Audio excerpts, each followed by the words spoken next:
Soccer teams playing in domestic leagues outside their home country have to be one of sport's great curiosities. That is because most domestic soccer pyramids are based exclusively on location. You start at the very bottom with hyper-local leagues, eventually working your way up to city, state, provincial, regional, and of course those national leagues we all know and love. At this stage, the very best of the best, or as Macho Man Randy Savage would say, the cream, yeah, the cream of the crop. Vie to experience soccer life beyond their borders via confederation-based tournaments like the Champions League or Copa Sudamericana.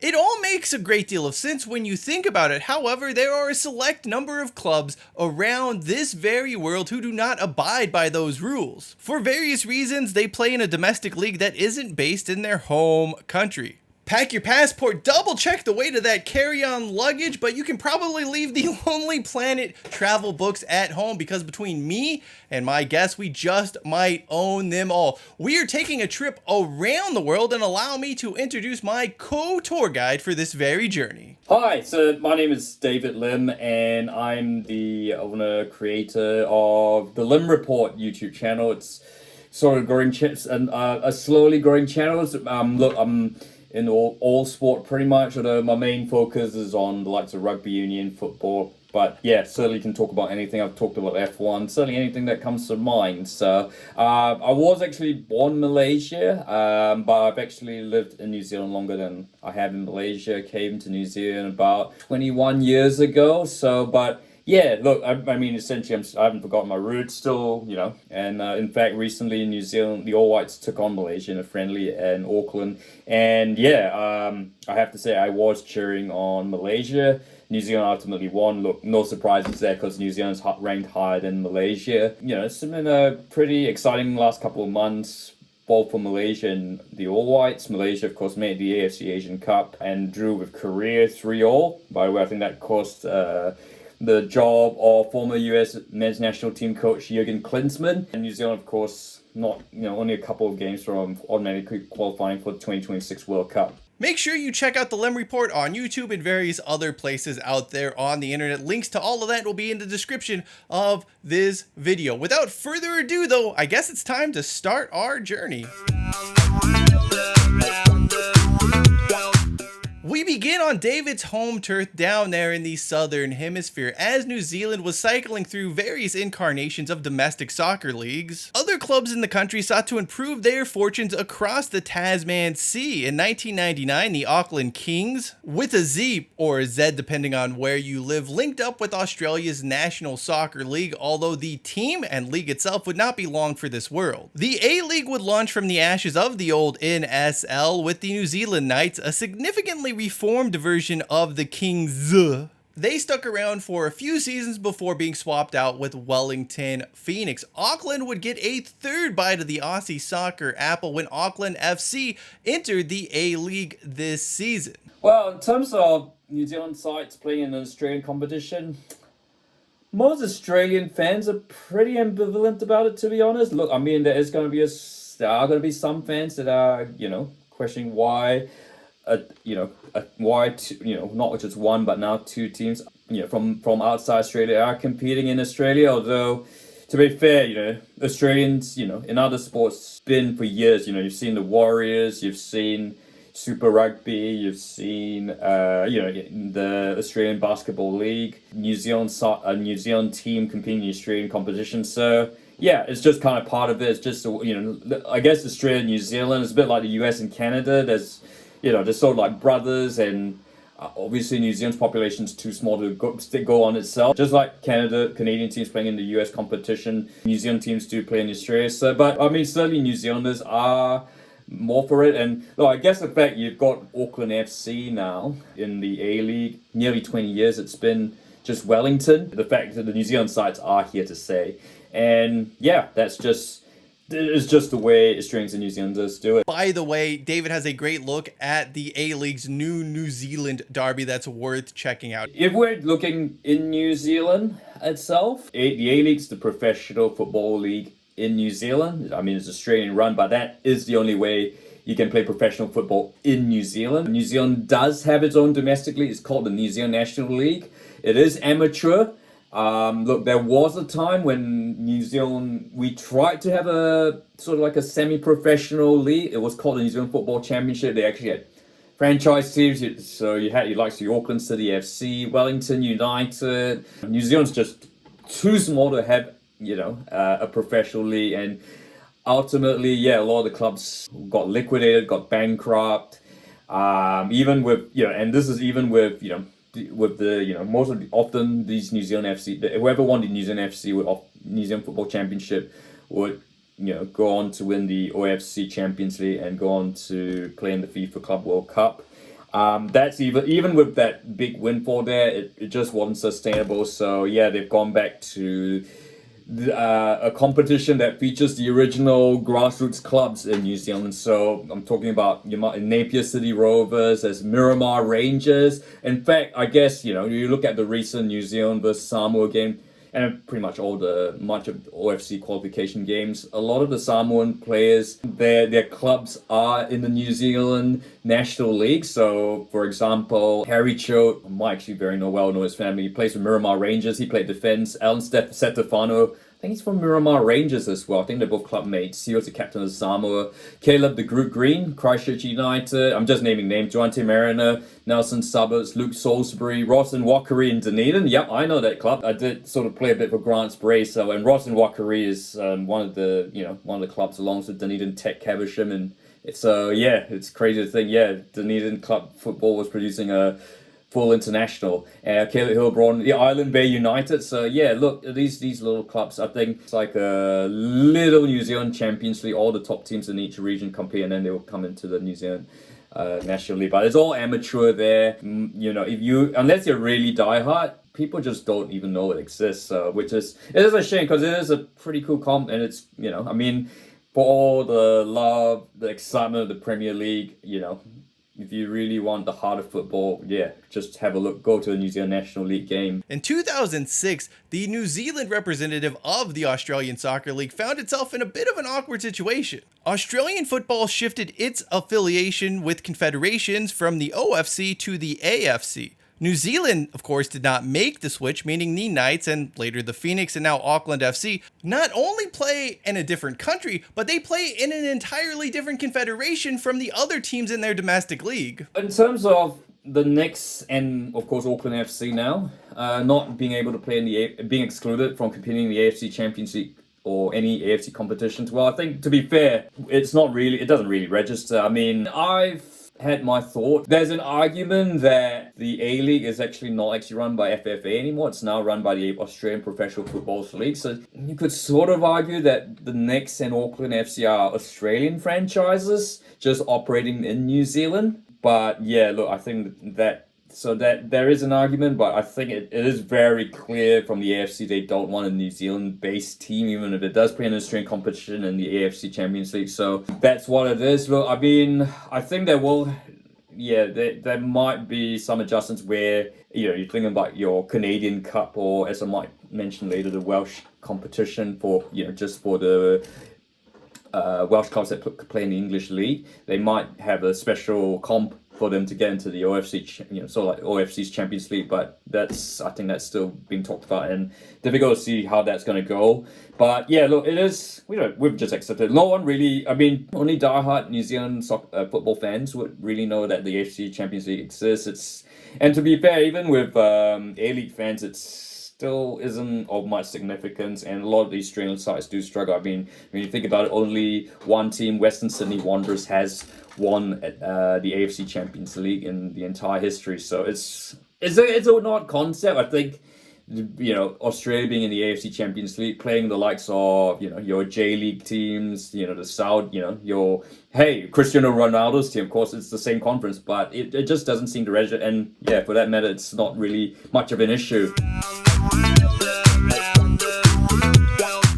The next stop on our journey sees us head east and go back a day to North America. As a precursor to the A-League, MLS was a franchise-based league without promotion or relegation. Additionally, Canada and the United States have often had some forms of cross-pollination in sports leagues, whether that is the MLB and NBA's excursion into Toronto and for a hot minute Vancouver in the case of basketball, or the ill-fated CFL expansion into the United States of America back in the 90s. As far as soccer is concerned, well, Canada had a few representatives in the old NASL, which did make sense considering it was called the North American Soccer League. However, soccer shrunk north of the border after that league folded, but the MLS, sensing an opportunity to tap into some huge underserved markets, has expanded to Toronto, Vancouver, and Montreal. Canada did finally get its act together and launched a domestic league in 2019, looking to sort of fill gaps in the country's marketplace as it relates to soccer. You will also find, though, that the USL 2 has a few Canadian teams in its ranks as well. There is a better, far more interesting USL example worth highlighting in this discussion of teams playing in domestic leagues outside of their home country.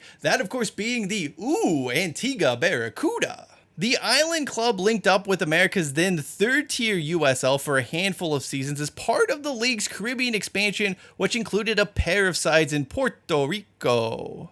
Antigua and Barbuda did not have a professional league, so those running the Domestic Football Association thought this would be a great opportunity to have local players face competition and really just give them an outlet to develop players. That didn't happen exactly. In the Cuda's final season, they went 0 wins, 0 draws, and 26 losses. They also didn't play a single game at home instead of being based in the United States. I suppose I could touch on North American continental club competitions, but honestly, CONCACAF has just long stopped caring about where teams play, what country they're from, any of that. It's almost irrelevant to CONCACAF right now. Besides, history shows that the Champions Cup or Champions League or Champions Cup again will just be won by a Mexican team anyway, or perhaps a Costa Rican side. Now, Liga MX and the MLS joined forces for this weird, pretty pointless competition between the two leagues. It's just all so convoluted and messy.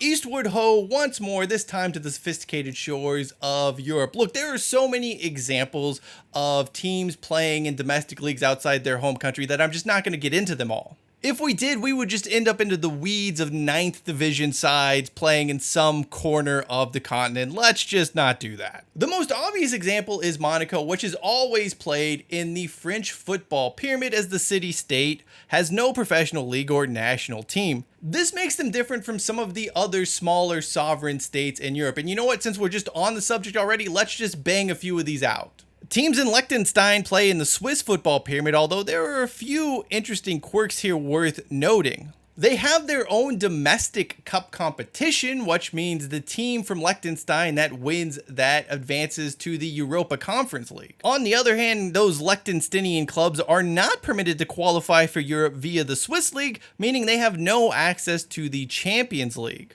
FC Andorra has been puttering around Spain's lower leagues for almost 80 years now and is a full-fledged member of the Spanish soccer pyramid. The club actually passed on joining Andorra's domestic setup when the country joined UEFA in 1996. The hot minnow of the moment, San Marino, had seen many of its clubs play in Italy up until 1985. That is when they created a domestic league. However, one holdout remains, Victor San Marino. The club finds itself well down in the quagmire that is the Italian regional leagues. However, if Victor San Marino were to ever reach a European place, either via cup or the league, in theory, they'd be allowed to participate since it is recognized as a member of the Italian Football Federation. All of those situations are somewhat complex, but perhaps there is no land as confusing as it relates to domestic teams playing in leagues outside of their home country than the United Kingdom of Great Britain. And to understand that, well, let's just go ahead and start in Wales. Obviously, there is a historic reason why, you like Swansea, Newport, Cardiff, Wrexham are they're Welsh clubs, but they've They elected to join the English football ladder, and that's not going to change anytime soon. The situation, there's a lot of, with likes of the English, Scottish, Irish, and Welsh, there's sort of like intertwining between the cultures. You do see a lot of current Scottish and Irish, Welsh internationals. Declan Rice was actually, was quite close to playing for Ireland, but elected to play for England. Even Wayne Rooney had some Irish links, so there's a lot of intertwining there. I don't think there's any talk of expelling Swansea, Newport, Cardiff, Wrexham to play in Wales because they're Welsh. I think that would just never happen. And of course, the English game is far more lucrative than being in the Welsh competition. It's not like Celtic Rangers, where they are historically Scottish teams. Trying to get them into the English system, it's just never going to happen. I mean, they've talked about it just for lucrative competitive reasons, but not going to happen. There is talk Swansea, Newport, Cardiff, Wrexham. Actually, it's funny, been brought up by Humphrey Kerr at Wrexham. They are looking at possibly getting them to play in the Welsh Cup, so they can, because I think you've seen with the expanded Conference League, Europa League, you've seen the likes of Lanark from Northern Ireland, Shamrock Rovers, TNS. While they're not expected to win it, it is very, it's revenue there that, just competing in Europe. That is, all the TV money that it is really helpful. It'll be interesting seeing how that compares, because obviously, you have your Swansea, Newport, Cardiff, Wrexham, that sort of takes away like a spot from like, the New Saints. One thing I should say, it would be much easier for, the Welsh clubs to compete in the Welsh Cup than say the New Zealand teams trying to get into the AFC Champions League, simply by the fact that New Zealand's in the UFC, Australia's in the AFC. So whereas as you have in your MLS, you've got Canadian clubs, they have their own Canadian championship. It's effectively the ticket into the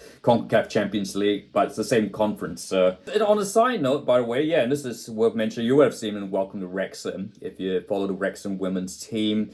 Swansea, Newport, Cardiff, and Wrexham do compete in the Welsh Women's League, the Adnan Premier. So, that is another interesting quirk. This situation is actually a two-way street, because there are English sides that play in the Welsh League, most notably the New Saints, formerly known as Total Network Solutions. They are arguably the most successful side in the country, even by the standards of this video. Their origin is wild, though. Prior to 2003, TNS, the New Saints, Total Network Solutions, whatever you want to call them, were solely a Welsh club. At that time, they merged with a nearby English club, Oswestry Town, who were having some financial issues. The team opted to move full-time to England, playing at Oswestry's Park Hall while staying in the Welsh League. That, of course, would give us the famous European fixture in which Liverpool of England would play TNS, the Welsh team playing in England? Let's not think about that too much, shall we? Over in the English border town of Berwick, Berwick Rangers are located in Northumberland but play in the Scottish football system. The flip side of this would be Gretna. Poor old Gretna. So this club had spent years playing in the English football pyramid. Eventually, they decided to switch to their home country of Scotland, thinking it would be a little easier to compete at the highest level there. Of course, they went on to spend well beyond their means to reach the SPL and were out of business after 6 seasons in Scotland. Finally, in the UK, you have Derry City, who are located in Northern Ireland but play down in Ireland, and thankfully, Brexit has not managed to ruin that. Let's finish this journey in Southeast Asia, where local leagues, local bodies, they just have a huge track record of making things up as they go along. That is why you get random monthly national team training breaks during domestic seasons and teams from other countries just randomly showing up. Singapore has been the epicenter for much of this activity over the years. There's a reason for that. The domestic league is quite small given the country's own small stature. Beyond that, Singapore also has a reputation as this global trading hub, so it does make sense that global teams would come here to set up shop. That has not always been the case. In fact, Singapore didn't have a domestic league up until 1994, and in many of those seasons prior to that, they simply fielded a club over in Malaysia. Then those two sides had a dispute over ticket revenues that saw the Singaporean FA leave and go start its own league within its own borders. The two countries would go their separate ways until 2020, when they then made this really odd trade of teams. It was announced Malaysia would send its under-22 squad to play in the Singapore League, while a Singaporean under-23 side would participate in the Malaysian top flight. They actually went on to win the damn thing in 2013. Meanwhile, those Malaysian youth sides, well, they didn't have quite nearly as good of a time over in Singapore. It's important to note that under-22 side was split up into A and B squads. In 2014, the A team would participate in Australia's National Premier League's Queensland, while the B team held down the fort in Singapore. Hold on 1 second. We need to process this for a moment. That Malaysian side would be the first and only team that would play in not one but two foreign leagues. That is absolutely wild. Anyway, this agreement between Singapore and Malaysia would end after the 2015 season. In the middle of all of this has been DPMM, by far and away Brunei's most successful soccer club. They don't play in the Brunei Premier League. Well, they technically have a second team in that league, but DPMM's first choice squad participates over in Singapore, although it has gotten around over the years. It first joined the Malaysian second division, where it replaced a team that was sent over by the Brunei FA. However, issues between the Malaysian FA and DPMM saw the team booted from the country's competitions in 2008. DPMM just decided to hop across the border and linked up with the Singaporean league, although this marriage has had its fair share of issues. FIFA suspended Brunei in 2019, which meant DPMM could no longer play abroad. That suspension ended in 2012, and the club eventually returned to the S League. The mid-2010s were rife with rumors that DPMM was looking to play in just about every other league in Southeast Asia. Thailand, Indonesia, even a return to Malaysia were all mentioned. They have remained in Singapore. It's not just the Brunei club, however. Singapore's S League has had a fairly open door for foreign teams since starting play in 1996. Well, there were 1994 and 1995 sides we'll get to in just a second, but the current incarnation of the S League is recognized as beginning in 1996. The most famous example is Japan's Albury x Niigata (S), although their story is a little more complicated than that. Since this is a feeder club for the parent team in Japan, it's not so much a foreign team playing in the Singaporean S League as it is a group of foreign players playing in the league. That's actually irrelevant, by the way, because the club has since switched its focus from being this Japanese club in Singapore to being a domestic team in order to qualify for the Asian Champions League. The 2000s also saw a revolving door of invited visiting teams in Singapore. There were clubs from China, Sporting Afrique FC, Etoli FC, and the Korean Super Red side. My favorite story in Singapore actually goes back to those first two seasons it had a domestic league in 94 and 95. That is when the FA invited a pair of Australian sides, Perth Kangaroos and Darwin, to take part. Known then as the Tiger Beer Premier League, Perth, which was desperate to be in Australia's National Soccer League at the time but couldn't get an invite, thought playing in Singapore could open that door. On the pitch, they went undefeated, won the championship going away. Off the pitch, they bankrupted themselves in the process. Midway through the campaign, they ran out of money and needed a bailout to finish the season. They didn't return to the Singaporean League in 95 because they eventually landed that NSL invite. Darwin, on the other hand, were not so lucky and they did return the following year. That was a disaster. So one of the requirements for the Aussie teams to play in the Singaporean League was that they had to buy plane tickets for the visiting team and cover their expenses. The team, though, they weren't buying round trip tickets. They were buying one-way tickets from Darwin to Singapore and then claiming there were no return tickets available. Of course, those tickets weren't available because the team was either waiting until the last minute or just hoping the Singaporean clubs would foot the bill for their return travel. This happened on multiple occasions in 1995. Eventually, Darwin just quit the league altogether before the season's end, citing an unhappiness at not being granted entry into the revamped S League for 1996. They also had a few other complaints as well. And that was that. Darwin of the Tiger Beer Premier League were no more. Thank you for watching this video, and thank you to David for helping me on this tour of soccer teams playing in leagues outside of their home country. Be sure you check out the Lim Report on YouTube and elsewhere on the internet. The links to that will be in the video description below, or you can check out the videos somewhere on your screen as you see them now. Until next time, I am Cheyenne Hollis. This is The Touchback, and as always, hashtag take it out to the 25.